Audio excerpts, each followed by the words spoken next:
Problem of Indian agriculture.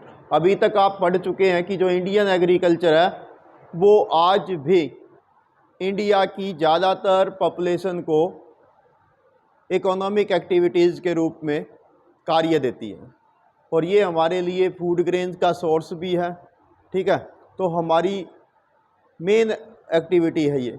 तो इसमें बहुत सारी प्रॉब्लम्स हैं इंडियन एग्रीकल्चर में, तो उन प्रॉब्लम्स को हम देखते हैं। उनमें सबसे पहली है dependent on erratic monsoon. Bharat की जो खेती है वो मानसून पर निर्भर करती है और मानसून अपने आप में अनियमित है, अनिश्चित है। आपको मालूम होगा कि भारत में 3 सीजन रहते हैं, समर, मानसून एंड विंटर। एक अराइवल ऑफ मानसून आप कह सकते हैं, एक रिट्रीटिंग ऑफ मानसून कह सकते हैं। नॉर्मली हमारे यहाँ पर मानसून का सीजन रहता है जून टू सितंबर। इसको कहते हैं onward of the monsoon. South west direction से मानसून आती है और मानसून ऐसी हवाएं हैं जो ओरोग्राफिकल रेनफॉल करती हैं, यानी पर्वतकृत बारिश करती हैं। जहाँ पर्वत सामने आएगा वहाँ बारिश कर देंगी, अपोजिट साइड में रेन शैडो जोन रह जाएगा। फिर दूसरा होता है जितना ये समुंदर से अंदर की ओर आती जाती हैं तो रेनफॉल कम होता जाता है। ये तो इनकी एक सामान्य फीचर हो गई। इसके साथ साथ पिछले कुछ वर्षों से कहिए जैसे जैसे ग्लोबल वार्मिंग बढ़ रही है तो उसके कारण से हमारे यहाँ पर मानसून का पैटर्न बदल रहा है। ठीक है, अब मानसून में हो क्या रहा है कि हमारे यहाँ पर जो एग्रीकल्चर सीजन है, खासकर जो खरीफ सीजन है, वो मानसून के अराइवल पर शुरू होता है, जिसकी मेजर क्रॉप है राइस, ज्वार, बाजरा यानी कोर्स ग्रेन्स एंड पल्सेस। तो इनकी शुरुआत होती है मानसून के आगमन के साथ। और मानसून का जो अराइवल है इंडिया में, वैसे तो वो मई से शुरू हो जाता है और पूरे इंडिया को कवर करते करते जुलाई आ जाता है। अब इसमें एक चीज़ और आती है कि मानसून कभी समय से पहले आ जाता है। जैसे 2025 में मानसून का अराइवल पहले रहा। फिर क्या होता है, मानसून बारिश लगातार नहीं होती, इसमें गैप आ जाते हैं। कभी कभी 2-4 दिन से लेके कभी कभी ये 1 से 2 वीक का होता है, तो उसके बीच में हमें इरिगेशन की ज़रूरत पड़ती है। फिर डिपेंड करता है कि मानसून, कभी कभी इस पर एल नीनो का इफेक्ट पड़ता है। आपको +1 क्लास में पढ़ाया था, पेरुवियन या हम्बोल्ट करंट के नाम से आपने एक पढ़ा है कि वहाँ पर साउथ इंडिया, जो साउथ हेमिस्फीयर में, वहाँ पर एक जलधारा बहती है जो आमतौर पर ठंडी होती है, लेकिन हर 4-5वें साल वो गर्म हो जाती है। और जैसे ही वहाँ पर वो गर्म होती है तो वहाँ पर भी लो प्रेशर हो जाता है और इंडिया में समर होने के कारण यहाँ पर भी लो प्रेशर हो जाता है, तो मानसून फ्लॉप हो जाता है, यानी फेल हो जाता है। या तो बारिश कम होगी या बिल्कुल नहीं होगी।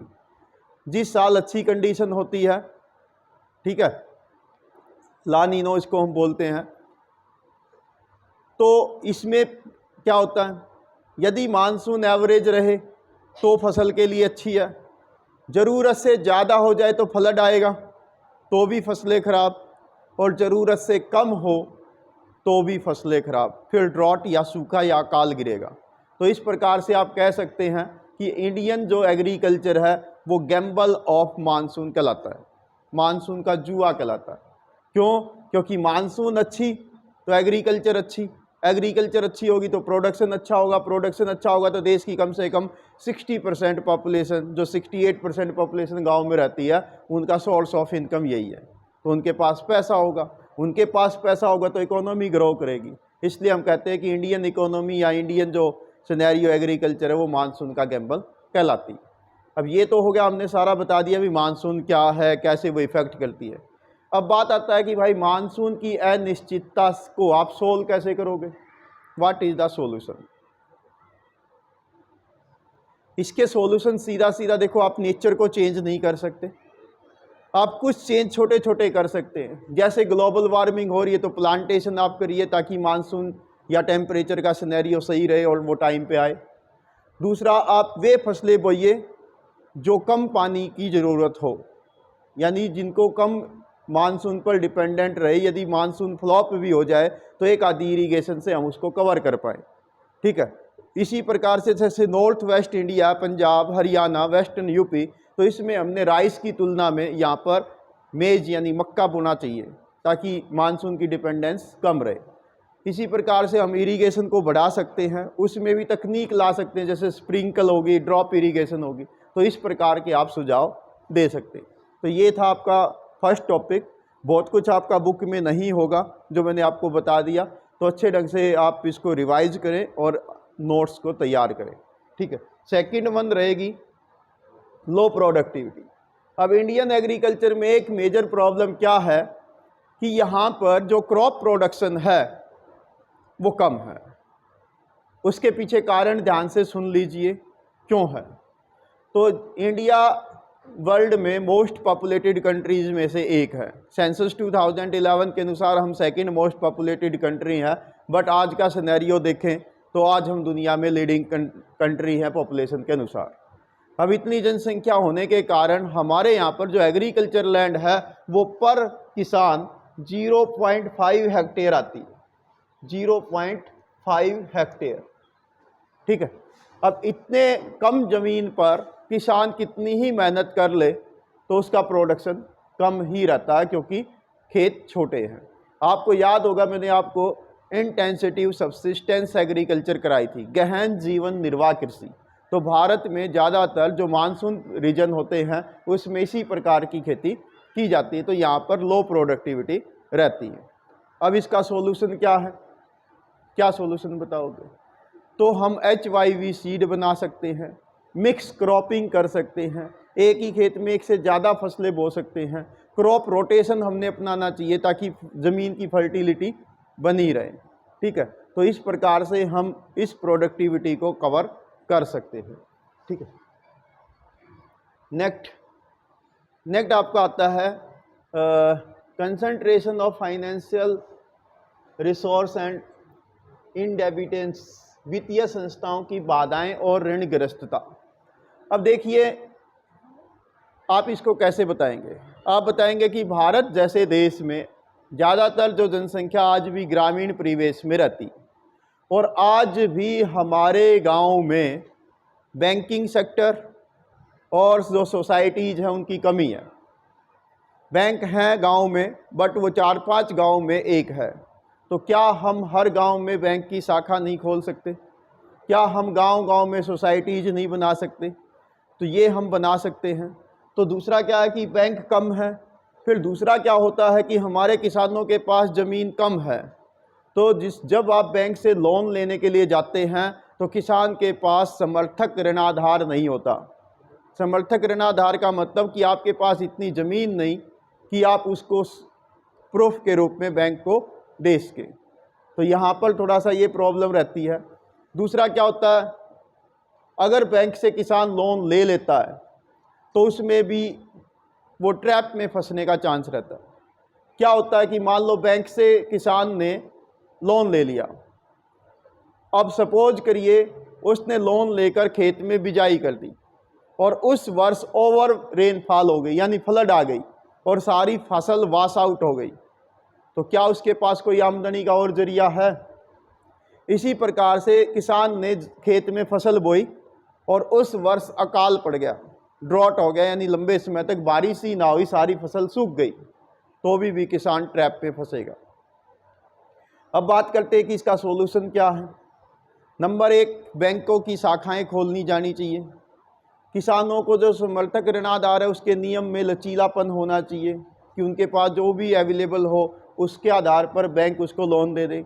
हालांकि सरकार ने इसके लिए प्रयास किए हैं, जैसे KCC किसान क्रेडिट कार्ड वो बनाया है। वो ज़मीन कितनी होती है उसके आधार पर किसान को लोन देता है सबसे सस्ती ब्याज दरों पर, ठीक है। इसी प्रकार से और क्या कर सकते हैं, तो भाई सोर्स केवल एक है आपका खेती किसान के पास, तो हमें उसमें ये कर सकते कि हम अपने खेत के चारों ओर कुछ ऐसे बागवानी टाइप्स के पौधे लगाएं ताकि एक्स्ट्रा सोर्स बन जाए, ठीक है। यानी खेत की मेड़ पर कुछ पेड़ लगा दें, जैसे आम का हो गया, जामुन का हो गया, तो हो सकता है थोड़ी बहुत फल उससे मिल जाए, उससे एक्स्ट्रा आमदनी हो जाए। इसी प्रकार से किसान खेती के साथ साथ पशुपालन कर सकता है। आज दूध की बड़ी डिमांड है, तो यदि दूध जो है वो कंटिन्यू उसका सप्लाई होता रहे तो उसके पास एक एडिशनल सोर्स होगा। तो ये आप इसका सॉल्यूशन बता सकते हैं, ठीक है। इसी प्रकार से नेक्स्ट कहता है लैक ऑफ लैंड रिफॉर्म। हमारे देश के अंदर यदि हम प्राचीन काल से चलें तो राजे रजवाड़े रहे, ब्रिटिश काल रहा, अलग अलग दौर में अलग अलग टाइप से ज़मीन का मालिकाना हक रहा, अलग अलग व्यवस्थाएं रही, जैसे मालवाड़ी, रेयतवाड़ी, जमींदारी, ये प्रथा थी। आपने पुराने उसमें इतिहास में पढ़ा होगा, हिस्ट्री में, कि जो बड़े राजा होते थे वो अपनी ज़मीन को बड़े बड़े जमींदारों में बांट देते थे, जमींदार उसको किसानों में बांट देते थे, फिर उनसे चौथ यानी एक टैक्स लिया जाता था, लगान जिसको आप बोलते हैं, उसके आधार पर।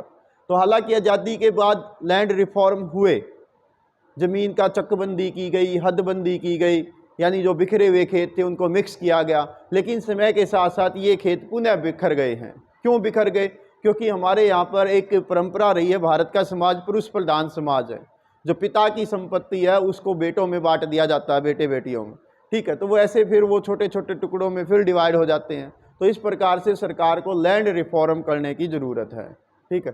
तो इसमें तो सरकार ही प्रयास कर सकती है, या कुछ सोसाइटी के समाज भी इसमें कंट्रीब्यूट कर सकता है। जैसे साउथ इंडिया में एक आंदोलन चला था जिसको भूदान आंदोलन के नाम से जानते हैं, विनोबा भावे रहे हैं, उन्होंने उनके पास बहुत सारी ज़मीन थी, तो उन्होंने कम से कम अपने गांव के 80 ज़मींदारों को 80 एकड़ ज़मीन दान कर दी थी, यानी हर किसान को उसने 1 एकड़ ज़मीन दान कर दी थी।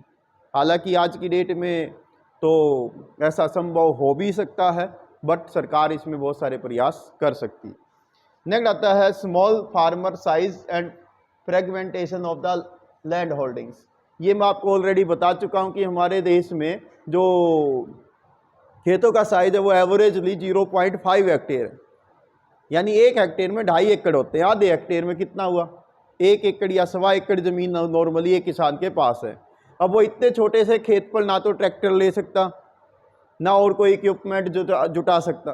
तो ये जो छोटे छोटे खेत हैं ये हमारे लिए समस्या है, और ये समस्या इसलिए क्योंकि जनसंख्या ज़्यादा है, तो ये एक प्रॉब्लम है। फिर दूसरा क्या है? Fragmentation of land holding. समय के साथ साथ ये बट जाते हैं, वही जो पारिवारिक सामाजिक हमारा ताना बाना है उसके कारण से, तो ये एक प्रॉब्लम है। इसी प्रकार से लैक ऑफ कॉमर्शियलाइजेशन। आज भी हमारी खेती परंपरागत तरीके से की जा रही, आज भी हमारी खेती में व्यावसायिकरण नहीं है, और जो विदेशी कंपनियां जिसको आप FDI बोलते हैं, फॉरेन डायरेक्ट इन्वेस्टमेंट, वो भी कंपनियां कभी भी खेती के सेक्टर में पैसा नहीं लगाती, क्योंकि उनको वहाँ पर मालूम होता है कि या तो ड्रॉट होगा या अकाल होगा या फ्लड आएगी, तो उनका जो पैसा वो रिकवर नहीं होगा, वो भी केवल सर्विस सेक्टर में पैसा लगाते हैं। तो इस प्रकार से जो हमारी खेती है आज भी, अभी आप देख रहे हैं हमारे यहाँ पर ज़्यादातर खेती फूड ग्रेन्स की हो रही है। मेजर क्रॉप्स खरीफ में राइस और रबी सीजन में व्हीट होती है। तो हम कॉमर्शियल ग्रेन्स खेती कर सकते हैं, जैसे बागवानी हो सकती है, तो ऐसी खेती हम कर सकते हैं, या नकदी फसलें हम बढ़ा सकते हैं। तो इस प्रकार से हमने इसमें सुधार करना चाहिए। नेक्स्ट आता है वास्ट अनएम्प्लॉयमेंट। खेती एक ऐसा सेक्टर है जिसके अंदर बहुत सारा अनएम्प्लॉयमेंट देखने को मिलता है। किसान हैं या जो खेत पर डिपेंड रहने वाले श्रमिक हैं वो इसमें इन्वॉल्व रहते हैं, और यहाँ पर हिडन जो अनएम्प्लॉयमेंट है वो बहुत देखने को मिलती है। क्यों मिलती है भाई? खेत में एक काम एक व्यक्ति भी कर सकता है, जैसे ट्रैक्टर चलाना एक अकेला किसान भी चला सकता है, लेकिन किसान भी उसी में इन्वॉल्व है, उसका भाई, उसके परिवार के अन्य सदस्य भी उसी काम में इन्वॉल्व हैं। तो इस प्रकार से इसमें, यानी आप ये कह सकते हैं भी कोई काम अगर 4 आदमी से हो सकता है और वहाँ पर खेती में 6 आदमी लगे हैं, तो वो 2 व्यक्ति हिडन बेरोजगार हैं, छिपी हुई बेरोजगारी यहाँ पर देखने को मिलती है। और दूसरा, इसमें अनएम्प्लॉयमेंट ऐसे भी होता है क्योंकि खेती का काम कैसे है, जैसे अभी जून जुलाई का जो समय होता है, इसमें खरीफ क्रॉप्स के अंतर्गत राइस की बिजाई होती है। अब रोपाई आपने कर दी, 1-2 सिंचाई दे दिया, और अब फसल अच्छे ढंग से तैयार होने लगी। अब 2-3 महीने में जाकर वो तैयार होगी, अक्टूबर नवंबर में जाकर उसकी कटाई होगी। तो बीच में एक आध बार ही खेत में किसान को ज़रूरत है पानी देने की या उसकी नलाई गुड़ाई करने की। बीच में 3 से 4 महीने का समय ऐसा आएगा जिसमें किसान के पास कोई काम नहीं है, या ये कहिए कि किसान के खेत में काम करने वाले श्रमिक के पास कोई काम नहीं। तो इसमें सीजनल अनएम्प्लॉयमेंट भी मिलता है। तो इसमें क्या कर सकते हैं, तो इसमें सरकार जो मनरेगा वगैरह की जो स्कीम हमारी, उसके तहत लोगों को अन्य सेक्टर में कार्य दे सकती है। नेक्स्ट आता है डिग्रेडेशन ऑफ कल्टीवेशन लैंड। ये आपने फॉलो लैंड पढ़ी थी कि लगातार खेती करने से हमारी ज़मीन का क्या हो रहा है, डिग्रेडेशन हो रहा है। क्यों? लगातार खेत में, जैसे आपने वेस्ट बंगाल में पढ़ा, अमन, ओस और बोरो, एक साल में 3-3 आपने राइस की फसलें ली। अब अगले साल भी तो 3 लोगे, अगले साल भी 3 लोगे, तो ज़मीन को रिकवर करने का मौका आप कब दे रहे हैं? और ज़मीन को रिकवर करने का मौका दे तो किसान कहाँ से पैसा लाएगा? तो इस प्रकार से ज़मीन पर लगातार बर्डन बढ़ रहा है। जो लैंड रिसोर्स है उसके ऊपर पॉपुलेशन का प्रेशर बहुत ज़्यादा है, तो ये एक प्रॉब्लम है। दूसरा क्या है, लगातार खेती करते हैं जब, तो हम कुछ उसमें पेस्टिसाइड डालते हैं या फर्टिलाइजर डालते हैं या बार बार उसमें इरिगेशन करते हैं। अब तीनों का अलग अलग इफेक्ट है। पेस्टिसाइड डालते हैं या फर्टिलाइजर डालते हैं, वो ज़मीन को जितनी ज़रूरत नहीं होती, किसान अनजाने में ज़रूरत से ज़्यादा डाल देता है, तो जिससे हमारी ज़मीन अनफर्टाइल हो रही है। उसमें जो नेचुरली जीव होते हैं, जैसे केंचुए जैसे जीव, वो मारे जाते हैं। इसी प्रकार से ये हो गया आपका फर्टिलाइजर। हाँ, ओवर इरिगेशन, बार बार किसान, जैसे मान लो वेस्टर्न इंडिया है, पंजाब, हरियाणा, वेस्टर्न यूपी, ये एरिया जो है वो परंपरागत रूप से या नेचुरली तरीके से देखोगे तो राइस के लिए फेवरेबल नहीं है, फिर भी हम राइस की खेती लेते हैं। तो बार बार हम ट्यूबवेल से सिंचाई किए जा रहे हैं। नंबर एक, हमारा जो अंडरग्राउंड वाटर टेबल है वो गहरा और गहरा होता जा रहा है। दूसरा, जो पानी आप दे रहे हो लगातार मॉइस्चर के कारण से ज़मीन का जो साल्ट है वो ऊपर वाली लेयर में आ जाता है, जिससे ज़मीन के ऊपर सैलिनिटी बढ़ जाती, तो उसके कारण से हमारी ज़मीन अनफर्टाइल हो रही। क्यों? जब ज़मीन के ऊपर वाली लेयर, जो ज़मीन की ना इतनी सी 6 इंच की लेयर जो है वो सबसे ज़रूरी होती है फसल के लिए, अब उस लेयर में यदि साल्ट कंटेंट ज़्यादा हो गया तो नेक्स्ट फसल का जो बीज डालोगे, आधे बीज को तो साल्ट ही खराब कर देगा, क्योंकि साल्ट के अंदर ये गुण होता है कि वो किसी भी बीज को या कोई भी चीज़ है उसको गलाने की ताकत रखता है। तो इस कारण से हमारी ज़मीन अनफर्टाइल हो रही है। तो ये एक कारण था। तो ये तो थे आपकी बुक में। इसके साथ साथ मैंने आपके लिए कुछ और एडिशनल ऐड किए हैं कि शायद वो आपके लिए काम आए। तो कुछ और मेजर प्रॉब्लम्स जो हमारे इंडियन एग्रीकल्चर में आती हैं वो देखते हैं। ये यहाँ पर थोड़ा हिंदी में है, कोई बात नहीं। तो कुछ जो ऑलरेडी हम कर चुके हैं उन्हीं में से रिपीट हो जाएंगी, एक बार क्विकली देखते हैं। देखो, इंडियन एग्रीकल्चर की जो मेजर प्रॉब्लम, उसमें नंबर एक, प्रति हेक्टेयर उत्पादन कम होता है। बता दिया आपको कि पॉपुलेशन ज़्यादा है, खेत छोटे हैं इसलिए। दूसरा कहता है भू संसाधनों पर दबाव अधिक है, क्योंकि पॉपुलेशन ज़्यादा है, खेत छोटे छोटे होते जा रहे हैं। तीसरा क्या कह रहा है, अपर्याप्त साख सुविधाएं, यानी बैंक और सोसाइटीज़ की कमी है। नेक्स्ट कहता है कृषि उपकरणों और बीज का महंगा होना। कोई भी ट्रैक्टर वगैरह है, कई लाख के आते हैं, बीज भी दिन प्रतिदिन महंगे होते जा रहे हैं, किसान की पहुंच से वो बाहर है। हालांकि सरकार मदद करती है, हर 2-4 महीने में, 6 महीने में, यानी साल में 3 किस्तें 2-2 हज़ार रुपये की देती है, ताकि किसान को मदद मिल सके। साहूकारों का चुंगल, प्राचीन काल से हमारे जो ग्रामीण एरिया हैं उसमें कुछ लोग धनी रहते हैं, बड़े जमींदार कह सकते हो आप। उनसे छोटे किसान जो हो, वो अगर पैसा उधार लेते हैं तो उसमें ब्याज दर बहुत हाई होती है, बहुत ऊंची होती है, जिसके कारण से उनका अनावश्यक शोषण होता है। यदि हम पर्याप्त साख सुविधाएं बना दें तो किसान को जो है वो साहूकार से महंगे दरों पर लोन ना लेना पड़े। इसी प्रकार से विपणन सुविधाओं की कमी, यानी मार्केट की कमी है, दूर दूर जाकर हमें अपना माल बेचना पड़ता है। इसी प्रकार से कह रहा किसानों, कृषि के प्रति किसानों की बढ़ती उदासीनता, खेती फायदे का सौदा नहीं रही है। ऑन एन एवरेज वैज्ञानिक तरीके से करो तो बहुत फायदा है, कॉमर्शियलाइजेशन लाना पड़ेगा, लेकिन जो ट्रेडिशनल हम खेती करते रहे वो हैंड टू माउथ रही है। यानी इतनी आमदनी होती है कि जो किसान 6 महीने तक उधारी पे चलता है, उसका वो पैसा मुश्किल से चुका पाता है, बच्चों की फीस भर पाता है, बच्चों को थोड़ा बहुत पढ़ा पाता है, और अगले फसल के लिए बीज ला पाता है, तब तक पैसा खत्म हो जाता है। तो ये हाल है।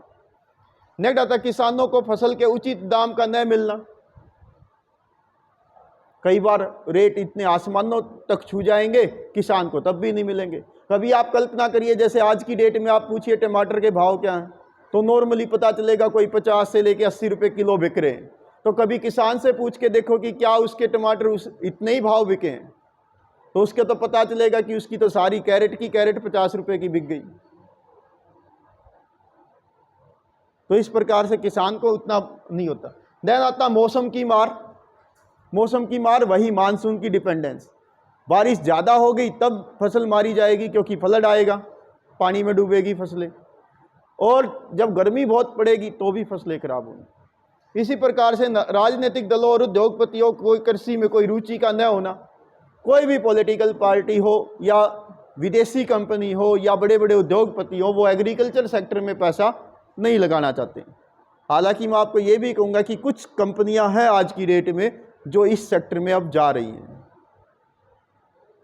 उनके बड़े बड़े खेत हैं, हजारों हजारों एकड़ के, ठीक है। न कहता है बहुराष्ट्रीय कंपनियां वो खेती में पैसा नहीं लगाना पसंद करती, विदेशी कंपनियां वो केवल सर्विस सेक्टर में पैसा लगा रही। खेती जो है वो मानसून पर निर्भर है, सिंचाई सुविधाओं का अभाव है। अब हर स्थान पर आप ट्यूबवेल नहीं लगा सकते, जमीन में पानी होगा तो ही आपका ट्यूबवेल चलेगा, और वो भी दिन प्रतिदिन गहरा हो रहा है। जैसे राजस्थान जैसा एरिया जिसमें पानी की कमी, वहां पर आप ट्यूबवेल कहां से लगाओगे? वहां पर तो नेचुरल तरीके से जो पानी को हम हार्वेस्ट करते हैं, जिसको हम टाका बोलते हैं, बरसात के पानी को इकट्ठा उस टैंक में कर लेते हैं, उसको हम पालर पानी बोलते हैं, तो वो एक तरीका है। कुएं होते हैं, साउथ इंडिया में तालाब खोदे जाते हैं। तो इस प्रकार से नेट कहता है कृषि में अत्यधिक श्रम का होना और मेहनताना कम प्राप्त करना।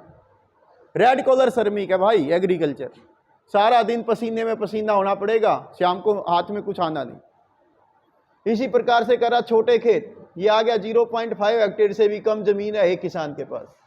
बिखरे हुए जोत, जोत मीन्स खेत, खेत बिखरे रहते हैं, एक खेत इस कोने में, दूसरा गांव के दूसरे कोने में, तीसरा तीसरे कोने में है। अब एक किसान किस किस को संभाले, बिखरे रहते हैं। इसी प्रकार से कह रहा है भूमि सुधारों की कमी आई गई थी। जैन जलाक्रांता, जलाक्रांता का मतलब कुछ स्थानों पर सरकार ने नहरें बनाई है। अब वो नहरों में परमानेंट पानी चलता है। जैसे भारत की सबसे बड़ी नहर इंदिरा गांधी कैनाल, जो पंजाब के हरी के बैराज से निकाली गई और राजस्थान तक जाती। अब 24 घंटे 365 दिन उसमें पानी चलता है, और पानी रिस रिस कर आसपास की ज़मीन को वाटर लॉगिंग की समस्या से भर देता है। तो उसके आसपास आप देखते होंगे आमतौर पर नहर के दोनों साइड कुछ दूर तक की ज़मीन लगातार पानी से भरी रहती है। इसको बोलते हैं जलाक्रांता की समस्या, सेम समस्या भी कहते हैं इसको, सेम इंग्लिश में बोलते हैं वाटर लॉगिंग प्रॉब्लम, ठीक है। देन आता लवणता, सैलिनिटी, ठीक है, इन समस्याओं का होना। कह रहा कृषि के पुराने तरीके आज भी यदि आप देखोगे ना भारत में, आज भी मोटे तौर पर आप पंजाब हरियाणा का एरिया छोड़ दीजिए, एक बार ऑल ओवर इंडिया में विजिट करके आइए तो पता चलेगा आज भी ज़्यादातर किसान बैलों से खेती करते हैं। देन आता है फसलों के रोग। हर फसल के अंदर कोई ना कोई कीट लग ही जाते हैं, और उनका इलाज करो तो पेस्टिसाइड करो, पेस्टिसाइड डाल लो तो फिर कैंसर जैसे रोगों को झेलने को तैयार हो जाओ। आपको कॉटन के मामले में बताया होगा, ठीक है। इसी प्रकार से सस्यावर्तन का अभाव, क्रॉप रोटेशन का अभाव। फसल की यदि आपने जमीन की फर्टिलिटी को मेंटेन रखना तो बार बार फसलों को बदलना पड़ेगा। लेकिन आपको एक एग्जांपल देता हूं, वेस्ट बंगाल में 3 फसलें आप ले रहे हो, अमन, ओस और बोरो, है तीनों चावल। तो भाई जो चावल का पौधा जमीन से लगातार जिस कंटेंट को ले रहा, लगातार उसी को तो लेता रहेगा, तो क्या जमीन की फर्टिलिटी कम नहीं होगी? तो किसान को चाहिए कि वो टाइम टू टाइम फसल को रोटेट कर दे। जैसे इस साल मान लो उस खेत में चावल बो रखा, तो अगले साल जूट की बिजाई कर दे, अगले साल गन्ने की कर दे। तो ऐसे क्रॉप रोटेशन करना चाहिए। देन करा अशिक्षित और रूढ़िवादी किसान। आज भी हमारे ज़्यादातर किसान ट्रेडिशनल तरीके से खेती करते हैं, या उनके विचार ट्रेडिशनल रहते हैं, या वो न्यू इनोवेशन कम कर रहे हैं। एवरेज की बात कर रहा हूँ, कोई बिरलों को छोड़ दो, कुछ एक ऐसे भी होते हैं जो न्यू इनोवेशन करते हैं। नेक्स्ट है किसान का भाग्यवादी होना। आमतौर पर आपको गांव में ये कहते मिल जाएंगे कि उसी ने देना है। उसी का मतलब कि जो नेचर करेगी, बारिश अच्छी होगी तो फसल अच्छी हो जाएगी, बारिश अच्छी नहीं होगी तो फसल खराब हो जाएगी। तो भाग्यवादी हैं हमारे किसान। अब बात आता है कि इनका सॉल्यूशन क्या है भाई, तो मैंने आपके लिए सॉल्यूशन भी लिख दिए हैं। तो सॉल्यूशन क्या क्या करेंगे, तो देखो क्या करना चाहिए, जमींदारी प्रथा का समाप्ति, हालांकि धीरे धीरे ये समाप्त हो गई है या ठीक है इसमें अपडेट हुआ है। खेतों की चकबंदी, पहले खेत बिखरे हुए थे, आज़ादी के बाद इसको किया गया, खेतों को इकट्ठा किया गया। देन सहकारी समितियों की स्थापना की गई है, कुछ गाँव में है सहकारी समितियाँ, सोसाइटी जिसको बोलते हैं, जहाँ से किसान को सस्ती दरों पर लोन मिल जाता है या बीज खाद मिल जाता है किसान को बिजाई के टाइम पर, और जब उसकी फसल पक जाती है, कट जाती है, मंडी में बिक जाती है, तब वो उसका पैसा चुका सकता है। लेकिन ये हर गांव में सुविधा नहीं है, तो इसको बढ़ाया जा सकता है। गांव के अंदर बैंक खोलना चाहिए, ऋण की सुविधा सस्ती होनी चाहिए, न्यूनतम समर्थन मूल्य MSP मिनिमम सेलिंग प्राइस, हालांकि सरकार बहुत सारी फसलों की घोषणा करती है, लेकिन और भी फसलों को इसके अंतर्गत लाना चाहिए, ताकि किसान को ये भरोसा रहे कि मेरे खेत में इतनी फसल हो गई तो उसका मिनिमम इतनी वैल्यू तो मिल ही जाएगी। इसी प्रकार से टीवी रेडियो पर कृषि कार्यक्रमों की व्यवस्था करना, अब समय के साथ साथ ये हालांकि व्यवस्था हुई है, अभी आप देखते हैं हमारे यहाँ पर कुछ ऐसे प्रोग्राम है जो टीवी पर आते हैं, जैसे कृषि दर्शन, सुबह 6:30 बजे के आसपास DD1 पर आता है कृषि दर्शन, रेडियो पर भी आती है।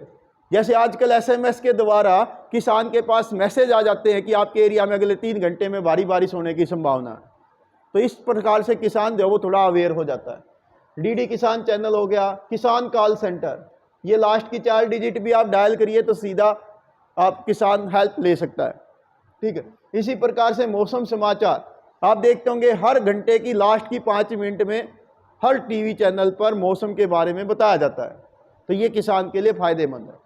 फसल बीमा, अब सरकार ने पिछले कुछ सालों से ये सुविधा की है कि फसल का बीमा होना चाहिए, ताकि किसी भी प्रकार की बाढ़ में या सूखे में कोई ओलावृष्टि हो जाए, आगजनी हो जाए, तो इस कंडीशन में, या टीडियों का हमला हो जाए, कई बार पूरी फसल तैयार होती है और टीडी दल आ जाता है, टीडी पूरी ग्रास हॉपर जिसको आप बोलते हैं, वो पूरी फसल को चट कर जाता है, तो ये है।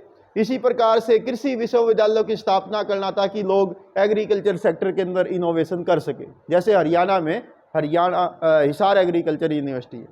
इसी प्रकार सब्सिडी की व्यवस्था, जैसे अभी सरकार दे रही है 2-2 हज़ार रुपये। इसके अलावा KCC है, किसान क्रेडिट कार्ड, उसमें केवल सरकार किसान से 4% ब्याज लेती, सबसे सस्ता ब्याज उसका है, केवल 4% पे, ठीक है। अब उसकी लिमिट भी बढ़ा दी, पहले 2 लाख की लिमिट थी, अब 5 लाख कर दी कि किसान 5 लाख रुपए तक का किसान क्रेडिट कार्ड से लोन ले सकता है। इसी प्रकार से गांव का विद्युतीकरण करना, हरियाणा तो ऑलरेडी विद्युतीकृत है, बंसीलाल के राज्य में ही विद्युतीकृत हो गया था। हरियाणा भारत का पहला राज्य है जिसमें सब गांव सबसे पहले इलेक्ट्रीफाइड हो गए थे। अब तो गांव की और खेतों की बिजली की जो लाइनें हैं वो भी सेपरेट कर दी गई है, टाइम भी फिक्स हो गया।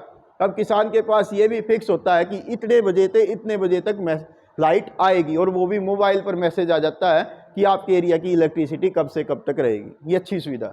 इसी प्रकार से कृषि प्रदर्शनी लगाना, ये समय समय पर हरियाणा में तो जरूर लगती है, ठीक है, तो ये है। इसी प्रकार से कुछ और सुविधाएं जो हम सुधार हुए हैं तो वो भी देख लेते हैं। जैसे देखो पंप द्वारा सिंचाई की व्यवस्था, ये टेक्नोलॉजी है, पहले हम रैट चलाते थे, आजकल सबमर्सिबल चलते हैं, तो ये व्यवस्था हुई। जुताई मशीनों का विकास, आज समय के साथ साथ हर किसी चीज़ की मशीनें आ गई, जैसे आजकल धान बोने की भी मशीन आ गई है, ठीक है। इसी प्रकार से पक्की सड़कों का विकास, पंजाब में तो आप जाइए, आपका बिल्कुल खेतों तक सारे रोड पक्के हैं। हरियाणा में भी समय के साथ साथ अब सारे गाँव से गाँव को कनेक्ट करने वाले रोड पक्के किए जा रहे हैं। उर्वरकों का उपयोग, DAP है, यूरिया है, ठीक है, तो इस प्रकार से इनका यूज किया जा रहा है। कीटनाशकों व खरपतवार नाशकों का विकास हुआ है, हालांकि इन दोनों में एक कमी है कि ओवर यूजेज करोगे तो ये नुकसान पहुंचाएगी। दोनों का ओवर यूज, जैसे हर दवाई पर लिखा होता है ना, over use is the injurious for the health, तो वो सॉइल हेल्थ के लिए। और सॉइल हेल्थ से याद आया, सरकार ने पिछले कुछ सालों से मिट्टी की जांच करनी भी शुरू कर दी है कि किसान अपनी पहले मिट्टी की जांच करा ले और पता कर ले कि उसमें कौन सा कंटेंट की कमी है, जिस चीज़ की कमी है और जिस चीज़ की रिक्वायर है वही खाद डाले, ऐसा नहीं कि अंधाधुंध डालते रहे, ठीक है। इसी प्रकार से समय के साथ साथ ड्रिप इरिगेशन। ड्रिप इरिगेशन समझते हो? एक पाइप बिछा देते हैं, उसमें छोटे छोटे होल कर देते हैं, तो पौधे के पास उसको बूंद बूंद पानी गिरता रहता है। इसके अलावा छिड़काव, स्प्रिंकल, फुहारा लगा देते हैं, ठीक है। इसी प्रकार से पॉली हाउस, सर्दियों में गर्म सीजन की फसलें लेने के लिए खेत को प्लास्टिक से कवर कर देते हैं। इसी प्रकार से पशु टीकाकरण। अब देखो, खेती का अंदर एनिमल हस्बेंड्री भी एक महत्वपूर्ण हिस्सा है, तो पशुओं को टाइम टू टाइम टीका लगा दिया जाता है ताकि वो कम से कम बीमार हो। इसी प्रकार से HIV सीड्स, आपको याद होगा सबसे पहले तो मैक्सिको और फिलीपींस में बने थे राइस और वीट के बीज। धीरे धीरे बाकी की फसलों के भी बने जा रहे हैं और कुछ एक में सुधार की ज़रूरत है। मोबाइल पर SMS आ जाता है दुर्घटना बीमा। फसल बीमा तो हो ही रहा है, अब किसानों का दुर्घटना बीमा भी सरकार करा रही है। भाई खेत में काम कर रहा है, बिजली का करंट लग सकता है, थ्रेसर में आ सकता है और कुछ हो सकता है, तो ये KCC की व्यवस्था। इसके अलावा बागवानी की समस्या के लिए 2021 में सरकार ने टोल फ्री नंबर एक और जारी किया है, 18018020221, इसकी भी शुरुआत की गई है। तो ये थे बहुत सारी इंडियन एग्रीकल्चर की प्रॉब्लम और सॉल्यूशन। अब इसमें से आपने करना क्या है? आपके पेपर में नॉर्मली कोई भी 5 या 6 प्रॉब्लम बताइए और उनका अच्छे ढंग से सॉल्यूशन बताइए।